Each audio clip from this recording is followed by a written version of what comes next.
4, 3, 2, 1. This is Deducter bringing you set 4 of Oz vs. Khan. Oz is on the verge of sweeping Khan 4-0 in what would be an embarrassing loss by Khan. Only Jangbi putting up a good performance. Anyway, we have Baxter as the yellow Zerg at the 11 o'clock position versus Juni, who is the red Zerg at the 7 o'clock position. Baxter, very interesting character, aka Killer. From his statistics, he's not a very good player. Juni, definitely not a very good player. He's only 38% overall and 30-something% against Zerg. He's only good against Protoss. He's 60% against Protoss, so that's his specialty matchup. Anyway, Juni, this guy, not really notable.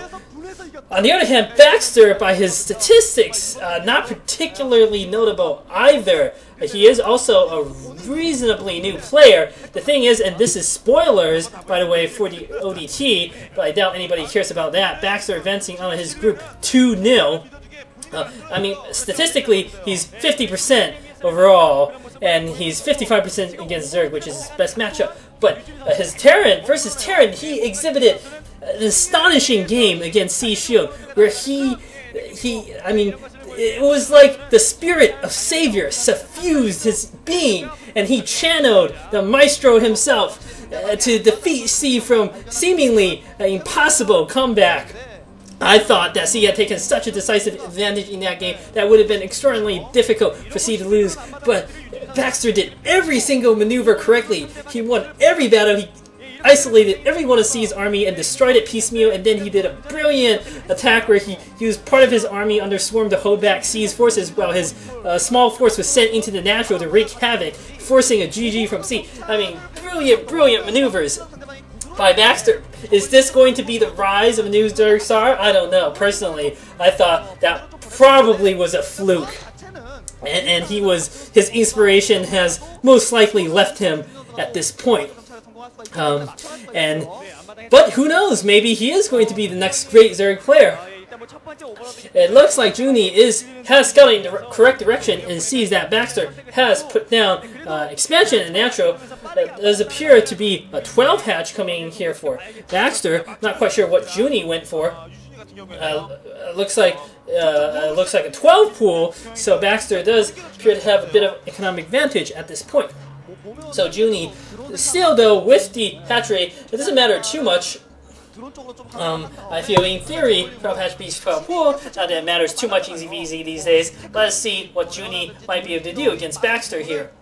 Layer going down, it appears Baxter has opted not to get Zergling speed first, which is fairly usual, of course, in ZVZs these days. Almost always the first 100 gas goes towards the layer, not for speed upgrade. It's not unheard of for a player to go for speed upgrade first to try to do some sort of early assault, but the problem is with the Overlords hovering over their respective naturals, it's so easy to see an attack coming, and the other player will be able to morphlings in time to deal with it. So typically early Ling pressure not really able to achieve much. Juni trying to, forcing a glitch on that egg. Nice maneuver by Juni, I have to say. Well done. Very nice. Taking a, well, he lost some of his attacking Zerglings, but that certainly is going to at the least piss Baxter off a little bit. Perhaps he can channel his rage into something productive here. Baxter is going for the counterattack. He is looking serious. He is concentrating hard. Good for him. I, for one, would love to see a Zerg player in the style of the great Savior, the disgraced Savior. It depends. I mean, Savior the player versus Savior the character. The debate is too difficult. Personally, I prefer to remember Savior by the brilliant games of StarCraft that he delivered, as opposed to the, well, shameful and disgraceful conduct of the match-fixing scandal. It's better that way. Otherwise, you just fill yourself with bitterness, and that's no good. Looks like there are quite a few Zerglings out here for Baxter. He is going on the counteroffensive, but surely Juni will have Lings more in time to deal with this. He's also put down a sunken colony, so he'll have no problem defending. Both players with their spires nearly half complete. Well, actually, it appears Baxter is slightly slower on his spire, but that doesn't matter much. We'll see whether either the other player, each player rather, goes for Scourge early on to try to pick off a mealist or two, or just more secure mealist.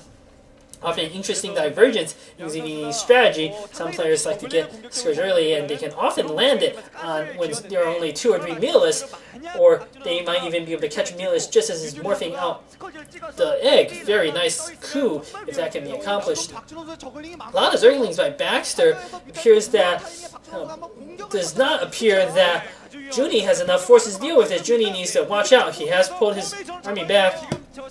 Juni's forces absolutely outnumbered. Might have gotten surrounded there, but no, Juni able to pull his forces back just in time to avoid a surround. Baxter not opting to force the engagement. No, he's waiting for all his forces to gather. He's going for the direct assault. Scourge coming out from Juni. That is not what Juni needed. He needed mealist. These Zerglings are wiping out all of Juni's forces. Force of Zerglings slipping into the main. Looks like all the Zerglings slipping into the main. Juni going to try to catch Baxter's mealist, it looks like, but Juni still distracted in his base, not able to employ his Scourge correctly, and Baxter has demonstrated a great game of StarCraft, and Juni's hitting Scourge to counter Scourge. A lot of drones, it appears, go down in Juni's main. Well, maybe not that many, and now Juni trying to counterattack with his Scourge, but his complete failure in multitasking. I mean, he had a golden opportunity there to snipe 2 mealists, which would have evened up the game somewhat. As it stands, Juni suffered some serious economic damage. He can't have more than a dozen drones total. He only has 3 drones total, it looks like, mining gas, whereas Baxter has easily 6 drones mining gas, plus an equivalent, if not more, number of drones mining minerals. Just looking at the food count there, well, actually, I'm not sure which player is which, frankly.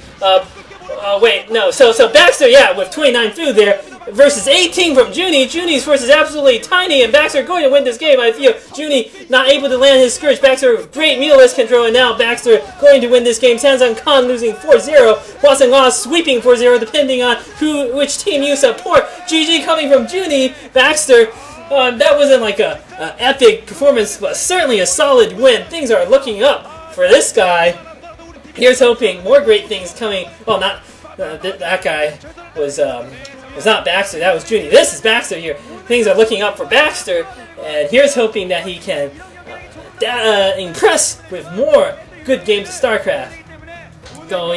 Thank you for watching.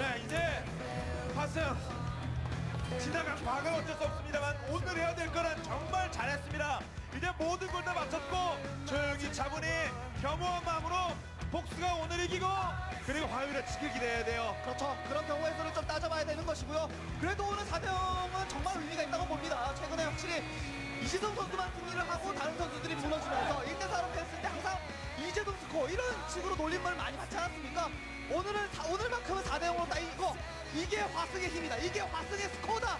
라는 마지막 외침, 정말 멋있는 경기였습니다. 그래 동시에 진행됐던 SX와 폭스의 경기 결과가 지금 들어왔네요. 그렇죠. SX 소울이 뿌려 4대0으로 폭스를 이겨내면서 마지막 포스트 시즌 진출권을 따냈습니다. 그럼 동시에 화승 오늘 4대0으로 이기면서 안까지 웃었습니다만 SX의 승리로 폭스의 패배로 포스트 진출은 좌절됐습니다. 많이 아쉽겠네요. 정말 끝까지 열심히 선수들이 했기 때문에 많은 분들이 박수를 쳐주시고 있고요.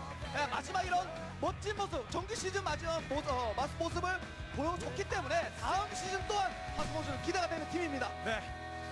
이재동 그리고 박준호가 거의 이재동급으로 성장을 했고 구성훈이 막 살기 시작했거든요. 네. 초반에 초중반에 너무 많이 점수를 까먹었어요. 네, 정말 구성훈 선수가 조금만 더 빨리 컨디션을 해보겠으면 화승호주가 지금보다 한 5, 6승은 더 챙겼을 것 같은데 그런 부분이 역시나 아쉽겠고 뭐 삼성은 오늘 경기를 지더라도 크게 뭐 중요하게 뭐 생각할 필요는 없을 것 같습니다. 네. 자, 오늘 졌기 때문에 아니라도 반성 좀 해라. 우리 더 잘하자. 다음부터 이제 본선이 시작되거든요. 6강 플레이오프가. 그렇죠. 그런 부분은 좀 신경을 써야 되는 탐정자 칸이라고 볼 수 있겠어요. 다음 경기가 이제 공그레이스와의 대결인데 그때 선수들의 경기력을 좀 끌어올려야 될 것 같습니다. 바로 시작하거든요. 6강 플레이오프는.